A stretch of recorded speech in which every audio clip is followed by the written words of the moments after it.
దేవుని రాజ్యమును గురించి, భూలోక రాజ్యాన్ని గురించే మాట్లాడుతున్నారు పాస్టర్ గారు. ఆశగా వింటున్నారు భూజనులందరూ. భూరాజ్యాన్ని గురించిన అంటే ఏంటి? ఈ భూలో మీకు ఇల్లులు ఇస్తాడు, మీకు కార్లు ఇస్తాడు, మీకు ఉద్యోగాలు ఇస్తాడు. ఏ రాజ్యం ఇది? ఏ రాజ్యంలో?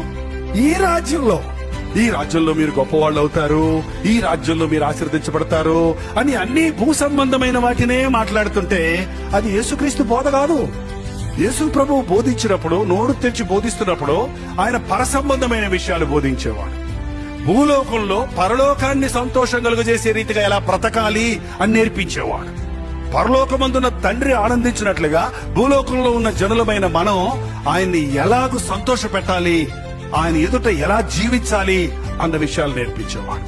హృదయ శుద్ధిని గురించి బోధించేవాడు, ప్రేమను గురించి వివరించేవాడు, క్షమాపణ హృదయం కలిగి ఉండాలని హెచ్చరించేవాడు, పాపమునకు చోటివ్వకూడదన్న విషయం బోధించేవాడు. దేవుడి రాజ్యాన్ని గురించి, ఇది శాశ్వతమైన రాజ్యం కాదు, శాశ్వతమైన రాజ్యం ఒకటి ఉన్నది, మరణించిన తరువాత జీవితం ఉన్నది. యేసు నామములో ఉన్న శక్తి, యేసు క్రీస్తు చేసిన శిలువ యాగం, యేసు క్రీస్తు ద్వారా లభ్యమయ్యే పరలోక భాగ్యం.